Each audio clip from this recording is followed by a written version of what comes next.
പിതാവിൻ്റെയും പുത്രൻ്റെയും പരിശുദ്ധാത്മാവിൻ്റെയും നാമത്തിൽ ആമേൻ. പരിശുദ്ധ അമ്മയുടെ പ്രത്യേക മാധ്യസ്ഥം തേടി ഈശോയിലുള്ള നമ്മുടെ വിശ്വാസം ആഴപ്പെടാൻ നമ്മളെ സഹായിക്കുന്ന ഈ ശുശ്രൂഷയുടെ പുതിയൊരു എപ്പിസോഡിലേക്ക് നമുക്ക് പ്രവേശിക്കാം. നമുക്ക് ഒരുമിച്ച് പ്രാർത്ഥിക്കാം. നന്മ നിറഞ്ഞ മറിയമേ സ്വസ്തി, കർത്താവ് അങ്ങയോടുകൂടെ സ്ത്രീകൾ അങ്ങ് അനുഗ്രഹിക്കപ്പെട്ടവളാകുന്നു. അങ്ങയുടെ ഉദരത്തിൻ്റെ ഫലമായ ഈശോ അനുഗ്രഹിക്കപ്പെട്ടവനാകുന്നു. പരിശുദ്ധ മറിയമേ തമ്പുരാൻ്റെ അമ്മേ, പാപികളായ ഞങ്ങൾക്ക് വേണ്ടി ഇപ്പോഴും ഞങ്ങളുടെ മരണസമയത്തും തമ്പുരാൻ്റെ അപേക്ഷിക്കണമേ. ആമേൻ. പ്രിയപ്പെട്ട സഹോദരങ്ങളെ, നിങ്ങളെല്ലാവരും ഒരിക്കൽ കൂടി സ്നേഹത്തോടെ ഈ ശുശ്രൂഷയിലേക്ക് സ്വാഗതം ചെയ്യാണ്. ഈ ശുശ്രൂഷ നിങ്ങൾക്ക് കൂടുതൽ അനുഗ്രഹമായി തീരുന്നെന്ന് പ്രാർത്ഥിക്കുന്നു, പ്രത്യാശിക്കുന്നു. ഈശോയെ കൂടുതൽ സ്നേഹിക്കാൻ, കൂടുതൽ അടുത്തറിയാൻ, ഈശോയിലുള്ള നമ്മുടെ വിശ്വാസം കൂടുതൽ ശക്തിപ്പെട്ട് നമ്മുടെ ക്രൈസ്തവ ജീവിതം ഏറ്റവും അനുഗ്രഹത്തോടെ ജീവിക്കാൻ ഈ ഒരു ശുശ്രൂഷ നിങ്ങളെ സഹായിക്കട്ടെ എന്ന് പ്രാർത്ഥിക്കുന്നു. കൂടുതലും വചനത്തിൽ അധിഷ്ഠിതമായി വിശുദ്ധ ഗ്രന്ഥത്തിൽ തന്നെ ടോട്ടലി ഒന്ന് ഡിപ്പെൻഡ് ചെയ്ത് നമ്മൾ ഈ ഒരു പഠന ശുശ്രൂഷ മുമ്പോട്ട് പോവുകയാണ്. കൂടുതലും പരിശുദ്ധാത്മാവിൻ്റെ കൃപയിൽ ഈ കാര്യങ്ങളെല്ലാം മനസ്സിലാക്കിയെടുക്കാൻ നമുക്ക് ശ്രമിക്കാം, നമുക്ക് പ്രാർത്ഥിക്കുകയും അതിനുവേണ്ടി പരിശ്രമിക്കുകയും ചെയ്യാം. നമ്മൾ കഴിഞ്ഞൊരു എപ്പിസോഡുകളിലൊക്കെ നിങ്ങളത് കൃത്യമായിട്ടൊക്കെ ഫോളോ ചെയ്യുന്നുണ്ടെങ്കിൽ ഓർക്കുന്നുണ്ടാവും, ഈശോയിലുള്ള നമ്മുടെ വിശ്വാസം നമ്മൾ പ്രഖ്യാപിക്കുമ്പോൾ ഈശോ ജനിച്ചതും ജീവിച്ചതും ഈശോ നമുക്ക് വേണ്ടി ചെയ്ത കാര്യങ്ങളെക്കുറിച്ചും ഒക്കെ അതിലുള്ള വിശ്വാസത്തെക്കുറിച്ച് നമ്മൾ പറയുകയുണ്ടായി. ഒപ്പം തന്നെ ഈശോയിൽ നമ്മൾ വിശ്വസിക്കേണ്ടതിൻ്റെ ഏറ്റവും പ്രധാനപ്പെട്ട കാര്യം ഈശോ നമുക്ക് ആരാണ് എന്നുള്ള ഒരു ചോദ്യത്തിന് ഒരു ഉത്തരം കൊടുക്കേണ്ടതുണ്ട് എന്ന് നമ്മൾ കണ്ടിരുന്നു. കഴിഞ്ഞൊരു എപ്പിസോഡിൽ നമ്മളത് പറഞ്ഞു. കേസറിയ ഫിലിപ്പിയിൽ വെച്ച് ശിഷ്യന്മാരോടൊക്കെ ചോദിക്കുന്നുണ്ട്, ഞാൻ ആരാണ്? ഈശോ ആ ചോദ്യത്തിൻ്റെ ഉള്ളിൽ ഒളിപ്പിച്ചു വെച്ച മറ്റു ചോദ്യങ്ങൾ ഇതാണ്: നിങ്ങൾക്കിത് മനസ്സിലാവുന്നുണ്ടോ? ഞാൻ ദൈവമാണെന്നുള്ള കാര്യം നിങ്ങൾക്ക് മനസ്സിലാവുന്നുണ്ടോ? ഞാൻ ഈ പാപങ്ങൾ ക്ഷമിക്കുമ്പോഴും ഈ അത്ഭുതങ്ങൾ പ്രവർത്തിക്കുമ്പോഴും ഈ കാര്യങ്ങളെല്ലാം നിങ്ങളുടെ മുമ്പിൽ അവതരിപ്പിക്കുമ്പോഴും ഞാൻ പഠിപ്പിച്ചു തരുന്ന ചില കാര്യങ്ങളും എല്ലാം നിങ്ങൾ മനസ്സിലാക്കുന്നുണ്ടോ ഞാൻ നിങ്ങളുടെ ദൈവമാണെന്ന്? നമ്മൾ ഈ വായിച്ചുകൊണ്ടിരിക്കുന്ന, നമ്മളിത് പഠിച്ചുകൊണ്ടിരിക്കുന്ന നമ്മൾ പത്രോസ് സ്ലിഹായോടും യോഹന്നാൻ സ്ലിഹായോടും തോമസ് സ്ലിഹായോടും ഒക്കെ ചേർന്ന് പ്രഖ്യാപിക്കുകയാണ്, വി ബിലീവ്, ഐ ബിലീവ്, ഞാൻ വിശ്വസിക്കുന്നു, നീ എൻ്റെ കർത്താവാണ്, നീ എൻ്റെ ദൈവമാണ്. എൻ്റെ പ്രിയപ്പെട്ട സഹോദരങ്ങളെ, ഈശോ ഇത് തൻ്റെ പ്രിയപ്പെട്ട ശിഷ്യന്മാർക്കും ഇന്നത് പഠിക്കാൻ ശ്രമിക്കുന്ന നമ്മുടെ ഉള്ളിലേക്കൊക്കെ ഇത് നിറച്ചു തരുമ്പോൾ ഇത് വളരെയധികം നമുക്ക് ഈ ഒരു വിശ്വാസം നിറയാൻ, ഇത് വളരാൻ വേണ്ടി നമ്മളെ സഹായിക്കുന്ന പ്രധാനപ്പെട്ട ഒരു കാര്യമാണ്. ഈശോ ജീവിച്ച ആ ഒരു സാഹചര്യത്തെ, ആ ഒരു ജൂയിഷ് കോണ്ടെക്സ്റ്റ്, ഈശോ വളർന്നു വന്ന, ഈശോ ശുശ്രൂഷ ചെയ്ത, ഈശോയുടെ പൊതുവായ ഒരു മിനിസ്ട്രി, പബ്ലിക് മിനിസ്ട്രി ഒക്കെ ഈശോ ചെയ്ത ആ ഒരു യഹൂദ പശ്ചാത്തലം ഒന്ന് നന്നായിട്ട് മനസ്സിലാക്കുന്നത് നല്ലതാണ്. നമ്മൾ വിശുദ്ധ ഗ്രന്ഥത്തിൽ നിന്നാണല്ലോ കൂടുതലും ഇസ്രായേലിൻ്റെ പാരമ്പര്യങ്ങളെക്കുറിച്ച്, അവരുടെ നിയമങ്ങൾ, അവരുടെ ജീവിത രീതി, അവരുടെ ആരാധന രീതിയൊക്കെ പഠിച്ച് മനസ്സിലാക്കിയൊക്കെ എടുത്തിട്ടുള്ളത്. ഒത്തിരി വ്യാഖ്യാനങ്ങൾ, ഒത്തിരി പഠനങ്ങളൊക്കെ നമുക്ക് കിട്ടിയിട്ടുണ്ട് യഹൂദരെ കുറിച്ച്, അവരുടെ ജീവിത രീതിയെക്കുറിച്ച്. ഇല്ലെങ്കിൽ ഈശോ ജീവിച്ച ആ ഒരു ബാക്ക്ഗ്രൗണ്ട് നന്നായിട്ട് മനസ്സിലാക്കേണ്ടത് വളരെ പ്രധാനമായിട്ട്, വളരെ സിമ്പിളായിട്ട് പറഞ്ഞാൽ ഇത്രയേ ഉള്ളൂ. ഒന്ന്, ഒരു ഏക സത്യ ദൈവത്തിലുള്ള വിശ്വാസം, ഏക ദൈവത്തിലുള്ള വിശ്വാസം ഫോളോ ചെയ്തിരുന്ന ഒരു മത സമൂഹമായിരുന്നു അവർ. കൂട്ടായ്മയിലൊക്കെ ജീവിച്ചിരുന്നവരാണ്. അവർക്ക് ദേവാലയം വളരെ പ്രധാനപ്പെട്ടതായിരുന്നു, ദൈവത്തിൻ്റെ കൽപ്പനകൾ വളരെ പ്രധാനപ്പെട്ടതായിരുന്നു. ഒപ്പം തന്നെ ദാവീദ് എന്ന രാജാവായ ദാവീദിനെ ഏറ്റവും വലിയൊരു മോഡലായിട്ട് കണ്ടിരുന്ന ഒരു ടിപ്പിക്കൽ ഒരു റിയൽ കിങ് ആരാണെന്ന് ചോദിച്ചാൽ അവർക്ക് ദാവീദ്. അങ്ങനെ ഒരു കുറച്ചധികം വിശ്വാസങ്ങൾ ഫോളോ ചെയ്തിരുന്ന ഒരു ഗ്രൂപ്പായിരുന്നു. ദേവാലയത്തെ മുറുകെ പിടിച്ച, ദൈവകൽപ്പനയെ മുറുകെ പിടിച്ച, ദാവീദിൻ്റെ വംശത്തിലുള്ള ആ രാജ്യത്വത്തെ അധികമായി ഡിപ്പെൻഡ് ചെയ്തിരുന്ന ഒരു സമൂഹമായിരുന്നു. ഒപ്പം തന്നെ അവരെ വളരെയധികം അവർക്കൊരു അഭിമാന ബോധം, സ്വന്തമായിട്ടൊരു വലിയ അഭിമാനം അവർക്കുണ്ടായിരുന്ന ഒരു കാര്യം, ലോകത്തിലുള്ള എല്ലാ ജനതകളിലും വെച്ച് ദൈവം തങ്ങളെയാണ് തെരഞ്ഞെടുത്തത്, പ്രത്യേകമായിട്ട് അഭിഷേകം ചെയ്ത് അനുഗ്രഹിച്ചത് എന്നൊരു ബോധ്യം, ഒരു ചിന്ത അവർക്കുണ്ടായിരുന്നു. നമ്മളിത് കേൾക്കുമ്പോഴോ വായിക്കുമ്പോഴോ ചിന്തിക്കില്ല, ദൈവം മറ്റുള്ളവരെ എല്ലാം ഒഴിവാക്കി യഹൂദരെ മാത്രം തിരഞ്ഞെടുത്തു. യഹൂദർക്ക് പോലും അങ്ങനെ ഒരു ചിന്തയില്ല. യഹൂദരങ്ങ് ചിന്തിക്കുന്നത് എങ്ങനെയാണ്? ലോകത്തെ മുഴുവൻ രക്ഷിക്കാനും ലോകത്തിലേക്ക് മുഴുവനും തന്നെ വെളിപ്പെടുത്താനും വേണ്ടി ദൈവം ഇസ്രായേലിനെ, ഈ ഒരു പർട്ടിക്കുലർ ഗ്രൂപ്പിനെ ഒരു ഉപകരണമാക്കി മാറ്റിയെന്നാണ് യഹൂദരും വിശ്വസിക്കുക. അപ്പം നമ്മൾ വായിക്കുമ്പോൾ മനസ്സിലാക്കണം, ദൈവം ലോകത്തെ മുഴുവൻ ഒഴിവാക്കി യഹൂദർക്ക് മാത്രം പ്രത്യേകമായിട്ടൊരു പരിഗണന കൊടുക്കുകയല്ല ചെയ്യുന്നത്. അവരെ തിരഞ്ഞെടുക്കുക വഴി അവരിലൂടെ തൻ്റെ സ്നേഹം ലോകത്തിന് മുഴുവൻ വെളിപ്പെടുത്തുക, അവരിലൂടെ തൻ്റെ രക്ഷാകര പദ്ധതി ലോകത്തിന് വേണ്ടി തുറന്നു കൊടുക്കുക, അവരിലൂടെ തൻ്റെ വാക്ക് ലോകത്തോട് മുഴുവൻ സംസാരിക്കുക. ഇതായിരുന്നു ഇസ്രായേലിൻ്റെ പ്രത്യേകത. അപ്പം നമ്മൾ ചിന്തിക്കില്ല, ഓക്കെ ബാക്കി എല്ലാവരും മോശക്കാരാണോ, ഇവർ മാത്രം നന്മ ചെയ്താണോ? ബൈബിളൊക്കെ വായിക്കുമ്പോൾ നമ്മൾ മനസ്സിലാക്കി യഹൂദർ എന്തൊക്കെ തല്ലിപ്പൊളിത്തരങ്ങളാണ് കാണിച്ചു കൂട്ടിയത്. പക്ഷെ എന്നിട്ട് എന്താ, ദൈവം അവരെ തെരഞ്ഞെടുത്ത തെരഞ്ഞെടുപ്പ് മാറുന്നതല്ല. റോമാക്കാർക്ക് എഴുതിയ ലേഖനത്തിലൊക്കെ നമ്മൾ വായിക്കുന്നത്, ഒരിക്കൽ കിട്ടിയ തെരഞ്ഞെടുപ്പ് ഇസ്രായേലിൽ നിന്ന് എടുക്കപ്പെടത്തില്ല, അവർക്ക് കിട്ടിയ വിളി പോവത്തില്ല. അവർ വിശ്വസ്തരായി നിന്നാൽ വീണ്ടും ദൈവം അവരിലൂടെ തന്നെയാണ് അത് പ്രവർത്തിക്കാൻ പോകുന്നതെന്ന് വിശുദ്ധരെന്ന് നമ്മുടെ മുമ്പിൽ സാക്ഷ്യപ്പെടുത്തുന്നുണ്ട്.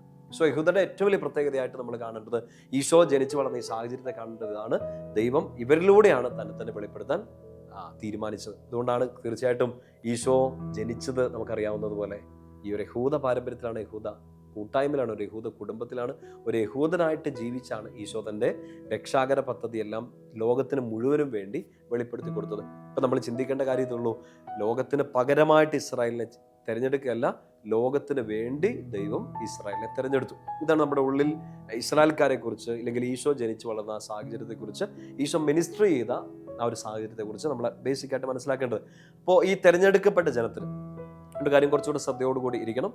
ഈ തിരഞ്ഞെടുക്കപ്പെട്ട ജനത്തിൻ്റെ പ്രത്യേകതയായിട്ട്, അവരുടെ സ്പെഷ്യാലിറ്റി ആയിട്ടുള്ളത് 3 കാര്യങ്ങളായിരുന്നു. ഓർത്തിരുന്നേക്കണം, മറക്കരുത്. 3 കാര്യങ്ങളാണ് ഇവർക്ക് വളരെ സ്പെഷ്യലായിട്ടുണ്ടായിരുന്നത്. ഒന്ന്, സീനായി ഉടമ്പടിയിൽ വെച്ച് ദൈവം കൊടുത്ത കൽപ്പനകൾ. രണ്ടാമത്തെ പ്രധാനപ്പെട്ട കാര്യം, ദൈവം ഇറങ്ങി വന്ന് തൻ്റെ സാന്നിധ്യം അറിയിച്ച ജെറുസലേം ദേവാലയം. മൂന്നാമത്തത് വളരെ പ്രധാനപ്പെട്ട കാര്യമാണ്, മുമ്പ് സൂചിപ്പിച്ചതുപോലെ രാജത്വം, ദ കിങ്ഷിപ്പ്. അതും ദാവീദിന്റെ വംശത്തിലൂടെ ഇങ്ങനെ തുടർന്നു പോകുന്ന രാജത്വം. ഈ 3 കാര്യങ്ങൾ ഈ യഹൂദ ജീവിതത്തെ, യഹൂദ സംസ്കാരത്തിന്റെ 3 തൂണുകളായിട്ട് നമുക്ക് കാണാം. ദൈവം കൊടുത്ത കൽപ്പനകൾ, സീനായി ഉടമ്പടിയിൽ വെച്ച് കൊടുത്തത്, ജെറുസലേം ദേവാലയം, ദൈവത്തിന്റെ സാന്നിധ്യം ഇറങ്ങി വസിക്കുന്ന ജെറുസലേം ദേവാലയം. ഒപ്പം തന്നെ വളരെ പ്രധാനപ്പെട്ടതാണ്, ദാവീദ് എന്ന ഏറ്റവും മഹാനായ രാജാവിന്റെ തുടർച്ചയായിട്ട് വരുന്ന ആ ഒരു ഡൈനാസ്റ്റിയിൽ, ആ ഒരു വംശത്തിലൂടെ തുടർന്നുകൊണ്ട് പോകുന്ന രാജത്വം. ഈ 3 കാര്യങ്ങൾ, ഈ 3 തൂണുകളിലാണ് യഹൂദരുടെ സംസ്കാരം, അല്ലെങ്കിൽ യഹൂദരുടെ ജീവിത രീതി, വിശ്വാസ ജീവിതമൊക്കെ അടിസ്ഥാനമായിട്ടിരുന്നത്. പ്രിയപ്പെട്ട സഹോദരങ്ങളെ, കാലം മുന്നോട്ട് പോകുമ്പോൾ പ്രത്യേകിച്ച് നമ്മൾ കാണുന്നുണ്ട്, ഒത്തിരി അടിമത്തങ്ങൾ, പ്രവാസങ്ങളെയൊക്കെ അതിജീവിച്ച ഒരു ജനമാണ്. BC 586 ആയിട്ട് നമ്മളിങ്ങനെ കാണുന്നില്ലേ, അതിനെക്കുറിച്ചൊക്കെ വായിക്കുന്നില്ലേ? ഇവർക്കെല്ലാം നഷ്ടപ്പെട്ടു പോകുന്ന, ഒരു ടോട്ടൽ സീറോയിലേക്ക് അവർ കൂപ്പുകുത്തി വീഴുന്ന ഒരു സമയമാണ് ഈ BC 586.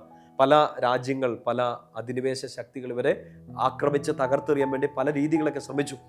ഈജിപ്തുകാരുടെ അടിമത്തത്തെക്കുറിച്ച് നമ്മൾ വായിച്ചിട്ടുണ്ട്, അസീറിയക്കാരുടെ പടയോട്ടത്തെക്കുറിച്ച് വായിച്ചിട്ടുണ്ട്, ബാബിലോൺ പ്രവാസത്തെക്കുറിച്ച് വായിച്ചിട്ടുണ്ട്. പിന്നീട് ഗ്രീക്ക് ഭരണത്തിന്റെ ആധിപത്യത്തെക്കുറിച്ച് നമ്മൾ വായിച്ചിട്ടുണ്ട്, റോമാക്കാരുടെ ഭരണത്തെക്കുറിച്ചൊക്കെ വായിച്ചിട്ടുണ്ട്. എപ്പോഴും അടിമത്തത്തിന്റെ മുഖം പേറിക്കൊണ്ടിരുന്ന ഒരു ജനം കൂടിയായിരുന്നു. ദൈവം തിരഞ്ഞെടുത്തൊരു ജനമാണ്. അപ്പോൾ തന്നെ അവർക്ക് ഒത്തിരി വേദനകളിലൂടെയൊക്കെ കടന്നുപോയൊരു കൂട്ടായ്മയും കൂടിയായിരുന്നു. ഈ BC 586 ആ വർഷത്തിന്റെ ഒരു വളരെ പ്രത്യേകത, ഇങ്ങനെ സകലതും തകർന്നു നിൽക്കുന്ന ഒരവസ്ഥയിൽ ഈ ജനം നിലവിളിക്കുന്ന നമ്മൾ കാണുന്നുണ്ട്. കാരണം അവരുടെ പ്രതീക്ഷ മുഴുവൻ നഷ്ടപ്പെടുകയാണ്.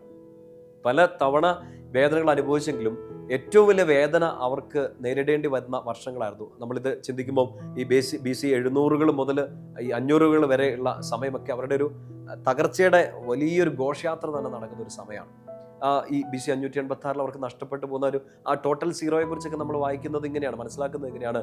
അവർക്ക് അവരുടെ ദേവാലയം തന്നെ തകർക്കപ്പെടുകയാണ്. ബാബിലോൺകാർ വന്നിട്ട് അതിൻ്റെ ഓരോ കല്ലും ഇളക്കി നശിപ്പിച്ചു എന്ന് പറയുക. ഇസ്രായേൽക്കാർക്ക് സത്യം പറഞ്ഞാൽ ഒരു കെട്ടിടം നശിപ്പിക്കപ്പെടുകയോ ഏതോ ഒരു ആരാധനാലയം നഷ്ടപ്പെടുകയല്ല, അവരുടെ അടിസ്ഥാനമായിട്ട്, അവരുടെ സംസ്കാരത്തിന്റെ, വിശ്വാസത്തിന്റെ അടിസ്ഥാനമായിട്ടുള്ള ദേവാലയം, ദൈവ സാന്നിധ്യം തന്നെ തകർക്കപ്പെടുക. അതിനെക്കുറിച്ചൊക്കെയാണ് എസെക്കിയേൽ പ്രവചനം ഇങ്ങനെ ദർശനത്തിൽ കാണുക, കർത്താവിന്റെ മഹത്വം ജെറുസലേം വിട്ടു പോവുകയാണ്, ജെറുസലേം ആക്രമിക്കപ്പെടുമെന്നൊക്കെ പ്രവാചകന്മാര് ഇവരോട് സൂചനയൊക്കെ കൊടുക്കുന്നുണ്ട്, വാണിങ്ങൾ കൊടുക്കുന്നുണ്ട്. ദേവാലയം തകർന്നു പോയി, ദൈവ സാന്നിധ്യം, ആദ്യത്തെ തൂണില്ലാണ്ടായിപ്പോയി. അപ്പോൾ അതിൻ്റെ കൂടെ തന്നെ ഇവരെ പഠിപ്പിക്കുന്ന പുരോഹിതന്മാരില്ല, ബലിയർപ്പണമില്ല, ദേവാലയമില്ല, ബലിയർപ്പണമില്ല, പഠിപ്പിക്കുന്ന പൗരോഹിത്യമില്ല. അവർക്ക് ദൈവവചനം വ്യാഖ്യാനം കിട്ടുന്നില്ല, വചനവും നഷ്ടപ്പെട്ടു. ഒപ്പം തന്നെ വളരെ പ്രധാനപ്പെട്ട ഒരു കാര്യമാണ്, മറ്റൊരു അധിനിവേശ ശക്തിയുടെ കീഴിലായി നിൽക്കുമ്പോൾ രാജത്വവും കൂടെ ജെറുസലേമിൽ നിന്ന്, ഇസ്രായേലിൽ നിന്ന് വിട്ടുപോകാണ്. ദാവീദിന്റെ വംശം ഇനി മുന്നോട്ട് പോകുന്നില്ല, രാജത്വം അവസാനിച്ചു എന്നൊരു സ്ഥിതിയിൽ വരികയാണ്. അങ്ങനെ അവർക്ക് അടിസ്ഥാനമായി നിന്ന ഈ 3 തൂണുകളും തകർക്കപ്പെടുകയാണ്. ആ 3 തൂണുകളുടെ മുകളിലാണ് അവർ വിശ്വാസം എന്ന ഫൗണ്ടേഷൻ ഇട്ട്, ആ ഫൗണ്ടേഷന്റെ മുകളിലാണ് അവർ ജീവിക്കുന്നത് പോയി. അവരുടെ ദൈവവിശ്വാസത്തിന്റെ മുഴുവൻ അടിത്തറ ഇളകിപ്പോകുന്ന അനുഭവങ്ങളാണ് അവർക്ക് കുറെ വർഷങ്ങളിൽ ഉണ്ടായത്. എൻ്റെ പ്രിയപ്പെട്ട സഹോദരങ്ങളെ, ആ സമയങ്ങളിലാണ് ഓരോ പ്രവാചകനും വന്ന് യഹൂദജനത്തിന് ബോധ്യം കൊടുത്തും പ്രത്യാശ കൊടുത്തും ഇതാണ്, ഈ അടിമത്തം അവസാനിക്കും. ആ അടിമത്തം അവസാനിക്കാൻ വേണ്ടി ഒരാൾ വരും, അഭിഷിക്തനായ ഒരു രാജാവ് വരും. ആ രാജാവ് ദാവീദിന്റെ വംശത്തിൽ തന്നെ പിറക്കും. ആ രാജാവിന്റെ രാജത്വം എന്നേക്കും നിലനിൽക്കും. അവൻ നമ്മളെ നയിക്കും, അവൻ രക്ഷ നൽകും. ആമോസ് പ്രവാചകന്റെ പുസ്തകമൊക്കെ അവസാനിക്കുമ്പോൾ നമ്മൾ വായിക്കുന്നത് പോലെ ദാവീദ് ഭവനത്തെ, തകർന്ന് കിടക്കുന്ന ദാവീദിന്റെ ഭവനത്തെ ഒരു രാജാവ് അതിനെ പുനരുദ്ധരിക്കും. തകർന്ന കെട്ടിടങ്ങൾ, തകർന്ന ജീവിതങ്ങളെ ഒരു രക്ഷകൻ പുനരുദ്ധരിക്കും. ഇതായിരുന്നു അവർ പ്രതീക്ഷിച്ചിരുന്ന ഒരു കാര്യം.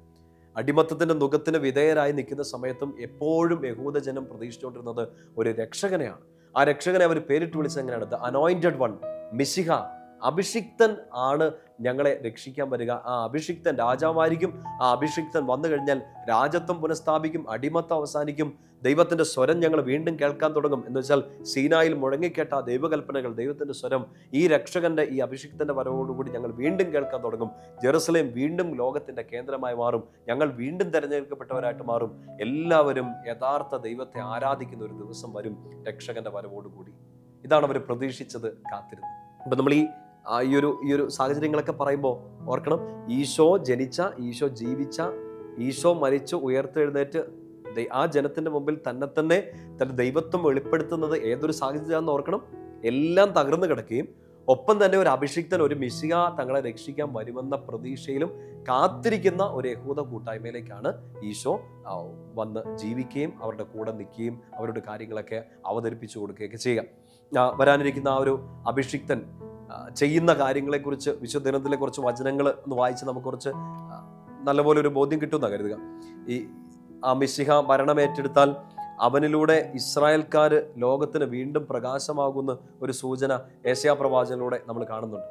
കർത്താവിൻ്റെ അഭിഷിക്തൻ, കർത്താവിൻ്റെ ദാസൻ വന്നു കഴിയുമ്പോൾ സംഭവിക്കുന്ന കാര്യത്തെക്കുറിച്ച് യേശയ്യാ പ്രവാചകന്റെ പുസ്തകത്തിൽ 42-ാമത്തെ അധ്യായം അതിൻ്റെ 6-ാമത്തെ വാക്യം, 6-7 വാക്യങ്ങളൊക്കെ ഇങ്ങനെയാണ്: ഞാനാണ് കർത്താവ്, ഞാൻ നിന്നെ നീതി സ്ഥാപിക്കാൻ വിളിച്ചു, ഞാൻ നിന്നെ കൈക്ക് പിടിച്ച് നടത്തി സംരക്ഷിച്ചു. കർത്താവിൻ്റെ ദാസനെ കുറിച്ചാണ്, എന്നുവെച്ചാൽ മിശിഹായെ കുറിച്ച്, വരാനിരിക്കുന്ന രക്ഷകനെ കുറിച്ച്. നീ നിന്റെ ഡ്യൂട്ടി, അല്ലെങ്കിൽ നിന്നിലൂടെ ഞാൻ പ്രവർത്തിക്കാൻ പോകുന്നത് നീ ഈ ദേശത്ത് നീതി സ്ഥാപിക്കുമെന്നാണ്. ഇസ്രായേലിൽ അനീതികൾ അഴിഞ്ഞാടുമ്പോൾ ഭരിക്കാൻ ഒരാൾ, ഗൈഡ് ചെയ്യാൻ ഒരാളില്ലാത്ത സമയത്ത് മിശിഹായുടെ വരവോടുകൂടി നീതി പുനഃസ്ഥാപിക്കപ്പെടും. ഇസ്രായേലിൽ വീണ്ടും വെളിച്ചമുണ്ടാവും.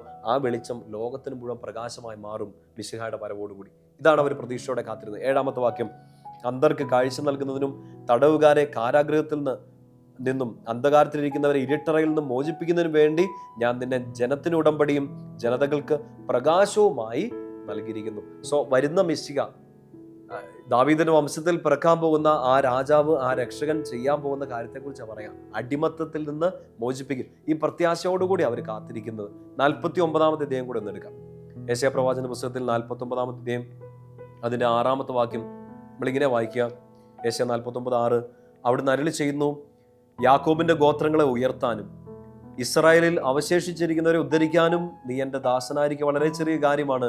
എൻ്റെ രക്ഷ ലോകാതിർത്തി വരെ എത്തുന്നതിന് ഞാൻ നിന്നെ ലോകത്തിന്റെ പ്രകാശമായി നൽകും. എന്ന് വെച്ചാൽ ആ മിശിഹായുടെ വരവോടുകൂടി ഇസ്രായേലിൽ ആ പ്രകാശം വീണ്ടും ഉദിക്കും. അന്ധകാരം മാറും, അന്ധരുടെ കണ്ണുകൾ തുറക്കപ്പെടും, കാരാഗ്രഹവാസം, അടിമത്തം അവസാനിക്കും. എന്നിട്ടോ നിന്നെ ഞാൻ ലോകത്തിന് ഒരു പ്രകാശമായി നൽകും. മിശിഹായെക്കുറിച്ചാണ്.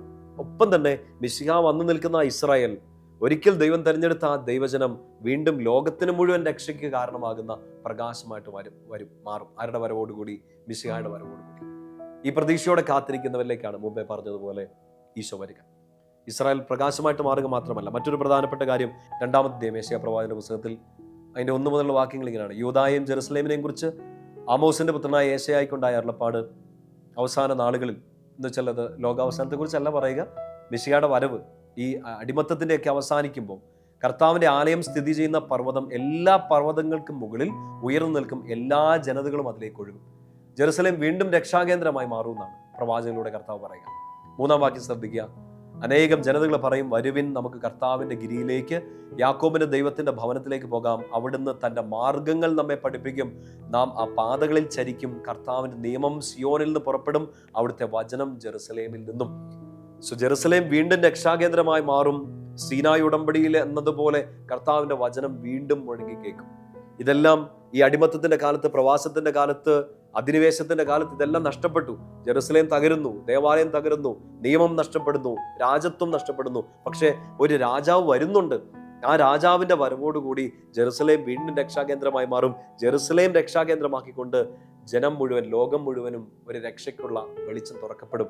ഇത് വളരെ സുന്ദരമായിട്ട് നമുക്ക് പറഞ്ഞിരുന്ന മറ്റൊരു പ്രവാചകനാണ് സക്കറിയ പ്രവാചകൻ. സക്കറിയ പ്രവാചകന്റെ പുസ്തകത്തിൽ അതിൻ്റെ 8-ാമത്തെ അധ്യായത്തിൽ 21 മുതലുള്ള വാക്യങ്ങൾ ഇങ്ങനെയാണ് നമ്മൾ വായിക്കുക. ഒരു പട്ടണത്തിലെ നിവാസികൾ മറ്റൊന്നിൽ ചെന്ന് പറയും, നമുക്ക് വേഗം ചെന്ന് കർത്താവിന്റെ പ്രീതിക്കായി പ്രാർത്ഥിക്കാം, നമുക്ക് സൈന്യങ്ങളുടെ കർത്താവിന്റെ സാന്നിധ്യം തേടാം, ഞാൻ പോവുകയാണ്. 22-ാം വാക്യം: അനേകം ജനതകളും ശക്തമായ രാജ്യങ്ങളും സൈന്യങ്ങളുടെ കർത്താവിനെ തേടി ജെറുസലേമിലേക്ക് വന്ന് അവിടുത്തെ പ്രീതിക്കായി പ്രാർത്ഥിക്കും. ഇത് വായിക്കുമ്പോൾ മനസ്സിലാവുന്നുണ്ടോ? ദൈവജനത്തിൻ്റെ അല്ലെങ്കിൽ ഇസ്രായേൽ ജനത്തിൻ്റെ അവരുടെ ഏറ്റവും വലിയ അഭിമാനമായിരുന്നു, അവരുടെ സ്വത്വം, അവരുടെ ഒരു ഐഡന്റിറ്റി ആയിരുന്നു. ഞങ്ങളെയാണ് കർത്താവ് തിരഞ്ഞെടുത്തത്, ഞങ്ങളിലൂടെയാണ് ലോകത്തിന് മുഴുവൻ രക്ഷ നൽകാൻ പോകുന്നത്. പക്ഷെ ആ പ്രതീക്ഷ മുഴുവൻ തകർക്കപ്പെട്ടു ഈ യുദ്ധത്തിന്റെ സാഹചര്യത്തിൽ, ഈ അധിനിവേശത്തിന്റെ സാഹചര്യത്തിലൊക്കെ. പക്ഷെ പ്രവാചകന്മാർ ബോധ്യം കൊടുക്കുകയാണ്, ഇത് മാറും. അവസാന നാളുകളിൽ ജെറുസലേം വീണ്ടും രക്ഷാകേന്ദ്രമായി മാറും. എല്ലാവരും ജെറുസലേമിലേക്ക് വന്ന് അവിടെ നിന്ന് അവർ രക്ഷയുടെ വെളിച്ചം സ്വീകരിക്കും. സക്കറിയ പ്രവാചകന്റെ പുസ്തകത്തിൽ 8-ാമത്തെ അധ്യായം 23-ാമത്തെ വാക്യം വളരെ സുന്ദരമാണ്. സൈന്യങ്ങളുടെ കർത്താവ് അരുളി ചെയ്യുന്നു, വിവിധ ഭാഷകൾ സംസാരിക്കുന്ന ജനതകളിൽ നിന്ന് 10 പേർ ഒരു യഹൂദന്റെ അങ്കിയിൽ പിടിച്ചുകൊണ്ട് പറയും, ഞങ്ങൾ നിന്റെ കൂടെ വരട്ടെ, ദൈവം നിന്റെ കൂടെ ഉണ്ടെന്ന് ഞങ്ങൾ അറിയുന്നു. പ്രിയപ്പെട്ട സഹോദരങ്ങളെ, ഇസ്രായേൽക്കാർക്ക് അവിടെ നഷ്ടപ്പെട്ടു പോയ ആ രാജ്യത്വവും അവർക്ക് ആ ദൈവ സാന്നിധ്യവും ഒക്കെ തിരിച്ചു കിട്ടും എന്ന് പ്രവാചകന്മാരിലൂടെ കർത്താവ് പറഞ്ഞു കൊടുക്കുകയാണ്. ഞാൻ നിങ്ങളുടെ അടുത്തേക്ക് വരുമെന്ന്. ജെറുസലേം വീണ്ടും രക്ഷാകേന്ദ്രമായി മാറുന്നു. ഇതെല്ലാം സംഭവിച്ചത് ആരിലൂടെയാണ്? ഈശോയിലൂടെയാണ്. ഈശോ ഈ സാഹചര്യത്തിലേക്കാണ് വന്നത് എന്ന് പറയുമ്പോൾ തന്നെ നമ്മൾ തിരിച്ചറിയണം, ദൈവത്തിന്റെ സ്വരം കേൾക്കാതിരുന്ന ഒരു സ്ഥലത്തേക്ക് കർത്താവിന്റെ സ്വരം, കർത്താവിന്റെ വാക്ക് മാംസം ധരിച്ചു വരികയാണ് ചെയ്യുന്നത്. ദൈവം തന്നെ അവരുടെ അടുത്തേക്ക് ഇറങ്ങി വരികയാണ്. ദൈവ സാന്നിധ്യം നഷ്ടപ്പെട്ടു പോയ ഒരു സ്ഥലത്തേക്ക് ഇതാ ദൈവം നമ്മോട് കൂടെ വിളിക്കപ്പെടുന്ന ഇമ്മാനുവലായിട്ട് ഈശോ വരികയാണ്.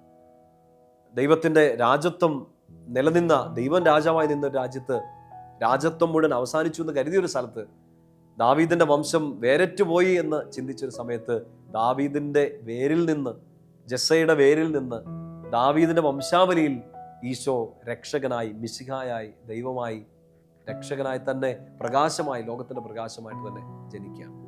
ഇതായിരുന്നു ഇസ്രായേൽ ജനത്തിന്റെ മുമ്പിലേക്ക് ഈശോയുടെ ഒരു വരവിനെ കുറിച്ച് അവർ ആ വിശുദ്ധ ഗ്രന്ഥം എഴുതുന്ന സാഹചര്യങ്ങളിൽ ജനത്തിന് ബോധ്യം കിട്ടിയൊരു കാര്യം. ഇല്ലെങ്കിൽ നമ്മൾ ഇന്ന് വായിക്കുമ്പോൾ ഏത് സാഹചര്യത്തിലേക്കാണ് ഈശോ വന്നതെന്ന് ഒരു തിരിച്ചറിവ് കിട്ടേണ്ടത് ഈ ഒരു കാര്യത്തിലാണ്.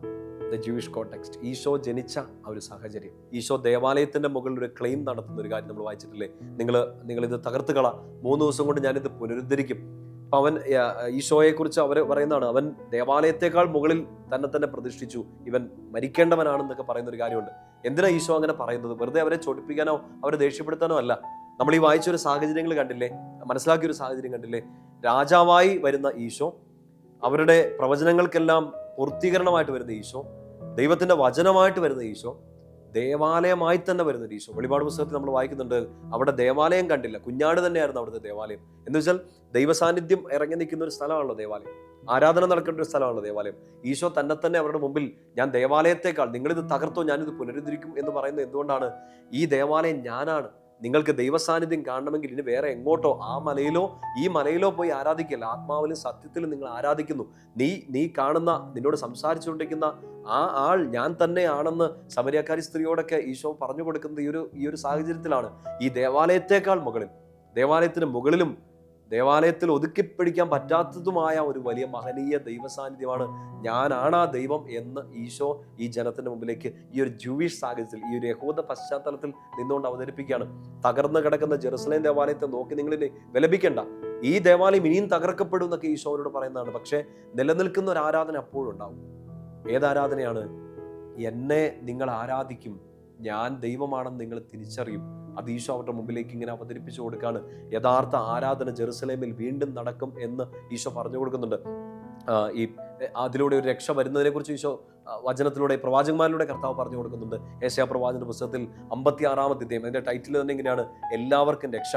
56-ാമത്തെ അധ്യായത്തിൽ അതിന്റെ 7ഉം 8ഉം വാക്യങ്ങൾ ഇങ്ങനെയാണ്: ഞാൻ എൻ്റെ വിശുദ്ധഗിരിയിലേക്ക് കൊണ്ടുപോകും, എൻ്റെ പ്രാർത്ഥനാലയത്തിൽ അവർക്ക് സന്തോഷം നൽകും, അവരുടെ ദഹന ബലികളും മറ്റു ബലികളും എൻ്റെ ബലിപീഠത്തിൽ സ്വീകാര്യമായിരിക്കും, എൻ്റെ ആലയം എല്ലാ ജനതകൾക്കുമുള്ള പ്രാർത്ഥനാലയം എന്ന് അറിയപ്പെടും, വിളിക്കപ്പെടും. എന്ന് വെച്ചാൽ ഈശോ പിന്നീട് ഈ പുതിയ നിയമത്തിന്റെ സാഹചര്യത്തിൽ അവരോട് പറയുകയാണ്, ജെറുസലേം ദേവാലയമോ അത് തകർന്നു കിടക്കുന്ന അവസ്ഥയോ ഇത് നിങ്ങൾക്ക് വേണ്ടി മാത്രം വെച്ചിരിക്കുന്ന ഒരു സ്ഥലമോ എന്നോയിട്ടൊന്നും അതിനെ ലിമിറ്റ് ചെയ്യണ്ട.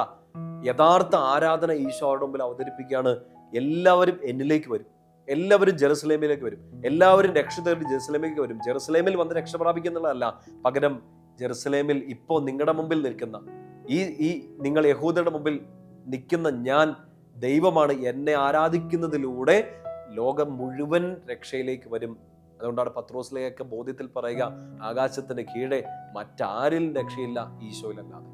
ഈശോയുടെ നാമത്തിൽ വിശ്വസിക്കുന്നവൻ രക്ഷ പ്രാപിക്കും. അത് നീ ഏത് ഭാഷ സംസാരിക്കുന്നവരാണ്, ഏത് ടൈം സോണിലുള്ളവരാണ്, നീ രക്ഷ പ്രാപിക്കുന്നത് ഈശോയിലുള്ള വിശ്വാസത്തിൽ തന്നെ ആയിരിക്കും. നിന്റെ യഥാർത്ഥ ആരാധന നടക്കുന്നത് ജെറുസലേമിലല്ല, ഈശോയെ കാണുമ്പോഴാണ് എന്ന് വചനം നമ്മുടെ മുമ്പിൽ അവതരിപ്പിക്കുകയാണ്. പ്രിയപ്പെട്ട സഹോദരങ്ങളെ, പഴയ നിയമത്തിലെ 1-2 വായനകൾ കൂടെ ഈ ഒരു യഥാർത്ഥ ആരാധനയെക്കുറിച്ച്, അല്ലെങ്കിൽ മിശിഹായുടെ വരവോടുകൂടി അവർ യഥാർത്ഥ രക്ഷയിലേക്ക് വരുമെന്ന് സൂചിപ്പിക്കുന്ന 1-2 വചനങ്ങളും കൂടെ നമുക്കൊന്ന് എടുക്കാം. സങ്കീർത്തനം 2 അതിൻ്റെ 8-ാമത്തെ വാക്യം ഇങ്ങനെയാണ്: എന്നോട് ചോദിച്ചു കൊള്ളുക, ഞാൻ നിനക്ക് ജനതകളെ അവകാശമായി തരും, ഭൂമിയുടെ അതിരുകൾ നിനക്ക് അധീനമാകും. കർത്താവിന്റെ തിരഞ്ഞെടുക്കപ്പെട്ട മിശിഹ, ആ ഒരു അഭിഷിക്തൻ, ആ ഒരു രാജാവിന്റെ അധികാരത്തിന്റെ കീഴിലായിരിക്കും ലോകം മുഴുവനും എന്ന് ഈ വചനം സൂചിപ്പിക്കുകയാണ്. നമ്മൾ പറഞ്ഞില്ലേ, വചനം നഷ്ടപ്പെട്ടു പോയി, അവർക്ക് കൽപ്പനകൾ നഷ്ടപ്പെട്ടു പോയി, അവർക്ക് ദേവാലയം നഷ്ടപ്പെട്ടു പോയി. നഷ്ടപ്പെട്ടു പോയ കൽപ്പനകൾ പൂർത്തീകരിക്കുകയാണ് വചനം മാംസമായി വന്ന മിശിഹ. അവർക്ക് നഷ്ടപ്പെട്ട ദേവാലയം പുനർനിർമ്മിച്ചു കൊടുക്കുകയാണ് യഥാർത്ഥ ആരാധന അവതരിപ്പിച്ചുകൊണ്ട് മിശിഹ. ഇനി അവർക്ക് തിരിച്ചു വേണ്ടത് ഒരു രാജത്വമാണ്. സർവത്തിന്റെ മേൽ അധികാരമുള്ള ഒരു രാജാവിനെയാണ് അവർക്ക് വേണ്ടത്. ദാവീദിനെ പോലെയല്ല. ദാവീദിന് ആ ഒരു കുഞ്ഞു സിറ്റുവേഷനിലെ രാജാവായിരുന്നു. എന്നാൽ യഥാർത്ഥ രാജാവ് ദാവീദിന്റെ വംശത്തിൽ നിന്ന് പിറക്കുമെന്ന് പറയുമ്പോൾ ആ രാജാവ് ലോകം മുഴുവന്റെയും അധികാരിയായിരിക്കും. മിശിഹായെക്കുറിച്ച്, അഭിഷിക്തനെ കുറിച്ച്, തെരഞ്ഞെടുക്കപ്പെട്ടവരെ കുറിച്ച്, ഈശോയെക്കുറിച്ച് തന്നെ പറഞ്ഞു തരുന്ന, സൂചിപ്പിക്കുന്ന വചനമാണിത്. എന്നോട് ചോദിച്ചുകൊള്ളുക, ഞാൻ നിനക്ക് ജനതകളെ അധീനമായി തന്നെ ലോകത്തിന്റെ അതിരുകൾ മുഴുവൻ നിന്റെ കീഴിലായിരിക്കും. അതാർക്കാണ് സാധിക്കുക? ഈശോ എന്ന യഥാർത്ഥ രാജാവിന്. അവർക്ക് നഷ്ടപ്പെട്ടു പോയ വചനം മാംസമായി അവരുടെ മുമ്പിൽ ഇപ്പോൾ വന്ന് നിൽക്കുന്നുണ്ട്. തകർന്നുപോയ അവരുടെ ദേവാലയത്തിന് പകരം യഥാർത്ഥ ആരാധിക്കേണ്ട ദൈവം അവരുടെ മുമ്പിൽ വന്ന് നിൽക്കുന്നുണ്ട്. ഇതാ ദാവീദിന്റെ വംശം അറ്റുപോയി എന്ന് ഭയപ്പെട്ട് നിൽക്കുമ്പോൾ അതേ വംശത്തിൽ നിന്ന്, അതേ വംശാവലിയിൽ നിന്ന് എല്ലാത്തിനെയും ഭരിക്കുന്ന, എല്ലാറ്റിൻ്റെയും മേൽ അധികാരമുള്ള, സ്വർഗത്തിലും ഭൂമിയിലുള്ള സകലത്തിൻ്റെ മേൽ അധികാരമുള്ള മിശിഹ രാജാവ് ദൈവം അവരുടെ മുമ്പിൽ വന്നിരിക്കുകയാണ്. മറ്റൊരു വചനഭാഗം എടുക്കാം. സങ്കീർത്തനം 72-ാം സങ്കീർത്തനം അതിൻ്റെ 8 മുതലുള്ള വാക്യങ്ങളിൽ ഇങ്ങനെയാണ്. രാജാവിന് വേണ്ടിയുള്ള ഒരു പ്രാർത്ഥനയാണ്. സമുദ്രം മുതൽ സമുദ്രം വരെയും, നദി മുതൽ ഭൂമിയുടെ അതിർത്തികൾ വരെയും അവന്റെ ആധിപത്യം നിലനിൽക്കട്ടെ. എന്ന് വെച്ചാൽ മിശിഹ വരവോടുകൂടി, മിശിഹയുടെ യഥാർത്ഥ രാജാവിന്റെ വരവോടുകൂടി ലോകത്തിന്റെ ഒരു അതിരുണ്ടാവില്ല. എന്ന് വെച്ചാൽ ഈ രക്ഷയ്ക്ക് ഒരു അതിരുണ്ടാവില്ല. ഈശോയിൽ വിശ്വസിക്കുന്ന ഒരാൾ, അയാൾ ഏത് രാജ്യത്തുള്ളയാളാണേലും, ഏത് അന്തസ്സിലുള്ളയാളാണേലും, സമുദ്രം മുതൽ സമുദ്രം വരെ അവന്റെ അധികാരത്തിന് കീഴിലായിരിക്കും. എല്ലാം അവന്റെ കാൽച്ചുവട്ടിലായിരിക്കും. ഒന്നും അവന്റെ മുമ്പിൽ നിലനിൽക്കുകയില്ല. എല്ലാം അവൻ അധീനമായിരിക്കും. ഫിലിപ്പിയർക്കുള്ള ലേഖനത്തെ നമ്മൾ വായിക്കുന്നില്ലേ? സ്വർഗത്തിലും ഭൂമിയിലും പാതാളത്തിലുള്ള എല്ലാ നാമവും അവന്റെ മുമ്പിൽ മുട്ടുമടക്കും. അവനെ ദൈവമായി ഏറ്റുപറയും, ആരാധിക്കും.